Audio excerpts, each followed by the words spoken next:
বন্ধুরা, এই মেয়েটি যখন যাচ্ছিল তখন এই ভিক্ষে চাইতে থাকে। তখন সে অনেকগুলো টাকা তাকে ছুড়ে দেয়। তখন এই অসহায় ভিক্ষুকওয়ালাটি বলল, ম্যাডাম, আমি কিছু খাওয়ার টাকা চেয়েছিলাম, এতগুলো টাকা আমি কি করব? তখন এই মেয়েটি বলল, হ্যাঁ আমি জানি তুই খাওয়ার টাকা চেয়েছিস, কিন্তু আমি তোকে আরও টাকা দিব তুই যদি কিছুক্ষণের জন্য আমার মা হওয়ার নাটক করিস। তখন এই ভিক্ষুকওয়ালাটি টাকার লোভে কিছুক্ষণের জন্য তার মা হওয়ার নাটক করার জন্য রাজি হয়ে যায়, আর তারপর সে তার সঙ্গে চলে যায়। এরপর এই মেয়েটি তার বয়ফ্রেন্ডের সঙ্গে একটি হোটেলের মধ্যে বিয়ের কথাবার্তা আলোচনা করছিল, আর তারপর এই ভিখারিটি তার মা সেজে এখানে চলে আসে। তখন এই মেয়েটির বয়ফ্রেন্ড তাকে তার মা ভেবে প্রণাম জানায়। তারপর এই ছেলেটি তার মাকে বলল, কাকিমা, আসলে আমি আপনার মেয়ের সঙ্গে অনেক বছর পড়াশোনা করেছি, আর একে অপরকে খুব ভালো করেই জানি, আর একে অপরকে খুব ভালোবাসি। আমি তাকে বিয়ে করতে চাই। যদি আপনার কোনো প্রবলেম না হয় তাহলে আমি আমার মা বাবার সঙ্গে কথা বলবো কি?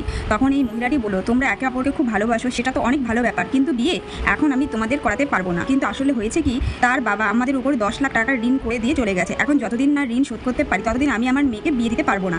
তখন এই ছেলেটি বলল, কাকিমা, আপনি খালি এতটুকু টাকার জন্য এমনটা করছেন? আমি বলছি আমি কালকেই আপনাকে 10 লাখ টাকা দিব, আর আপনি বাবার ঋণ শোধ করে দিয়ে। এই কথা শুনে এই মহিলাটি অনেক খুশি হয়ে যায়, আর তার সঙ্গে তার মেয়ের বিয়ে দেওয়ার জন্য রাজি হয়ে যায়। তখন সে বলল, আচ্ছা কাকিকে, আমি এখন যাচ্ছি, আমার অনেক দেরি হয়ে যাচ্ছে, আর আমি আমার মা বাবার সঙ্গেও বিয়ের কথা আলোচনা করব। তারপর যখন সে যাচ্ছিল তখন এই হোটেলের একটি কর্মচারী তাকে দেখে বলেছিল, আরে তুষার ভাই, কেমন আছিস? তখন সে বলল, আরে আমি তো অনেক ভালো আছি।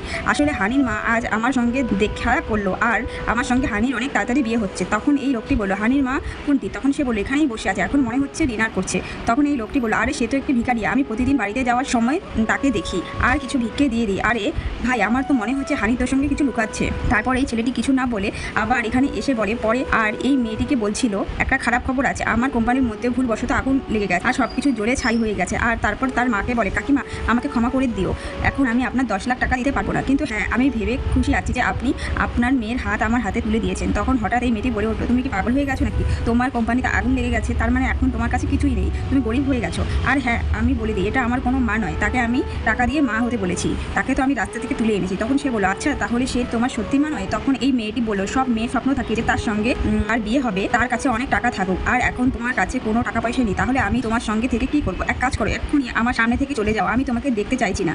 তখন সে বললো, আচ্ছা তুমি আমার সঙ্গে এই জন্য ছিলে কারণ আমার টাকা ছিল, আর আমি তো তোমাকে মন থেকে ভালোবাসতাম, তোমার কোনো জিনিসের অভাব হতে দিইনি। কিন্তু বলে না যে সেটা তো হয় ভালোর জন্যই হয়, যদি এইসব না হতো তাহলে তোমার সত্যিকারের মুখ আমার সামনে কোনোদিনই আসতো না। আর কাকিমা, আপনি কিছু সামান্য টাকার জন্য তার মায়ের নাটক করলেন, কিন্তু আপনারও কোনো ভুল নেই, আপনার অভাবে আপনি এইসব করেছেন, কিন্তু আজকের পর আপনার না খেয়ে থাকতে হবে না, কারণ আমার কোম্পানিতে কোনো আগুন লাগেনি, সব কিছু ঠিক আছে, আর আমি আমার কোম্পানিতে আপনাকে কোনো কাজ দিয়ে দেবো, চলুন আমার সঙ্গে। আর হ্যাঁ হানি, তুমি খুঁজে নিও নিজের জন্য কোনো ধনী ব্যক্তি যে ভালোবাসার থেকে টাকা কেটে নেয়। আর হ্যাঁ, আজকের পর আমাকে কন্ট্যাক্ট করার চেষ্টাও করো না, না হলে আমার থেকে খারাপ কেউ হবে না। তো বন্ধুরা, টাকা দিয়ে সম্পর্ক করা যায়, কিন্তু ভালোবাসা দিয়ে সম্পর্ক টেকে।